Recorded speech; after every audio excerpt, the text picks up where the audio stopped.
Dobrý deň. Nemám drobisk. Kristušácka, ako kúpim lístok. Bože, veď, ale ja mám o 10 minút obstreky, dievčatá, tak ma bolia bedrá, že to je strašné. Bohyňu, no čo?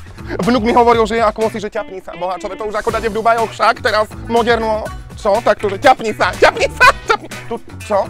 Aha, že ťapni sa, no uznajte si, aha. Tuto, takto. Sme si pokecali však, teda ja, takáto žuba. Jojo, stoj! Ja, bože, to nie som na Orave. Dobrý deň. Bože, dúfam, že to ako zvládnem, no kde to? Kartu priloženú. Ľudia, som to zvládla! Idem si k tebe taký mladý fešák, však? Vnuka mám takého mladého ako ty, hej. Vieš čo, tak ti poviem pravdu, že sociálny štát, no keby nám takto aj dôchodky pípali, no ale kdeže, prosím ťa, slabota. Dobrý deň, prajem, kontrola cestovných lístkov. Pane Bože, ja neviem, či to mám dobre. Mňa zavrú na čisto do žalára, pane Bože. Ďakujem pekne. Dobrý deň, cestovný lístok, poprosím.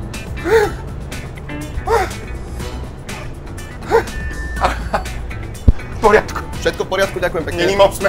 Boháčatá, chvála Bohu, tak som to zvládla, si uznajte, to je ako keď prvýkrát pečiete Vianočku, tiež neviete, či sa podarí a či nesplasne. A podarilo sa, mám tam ten lístok, chvála Bohu. Tak som si robila tú porovku, vieš, polievku. Boháča, čo ide takto, Romana? Bože, ešte ťa tu toto. Celý deň som sa ti tapovala.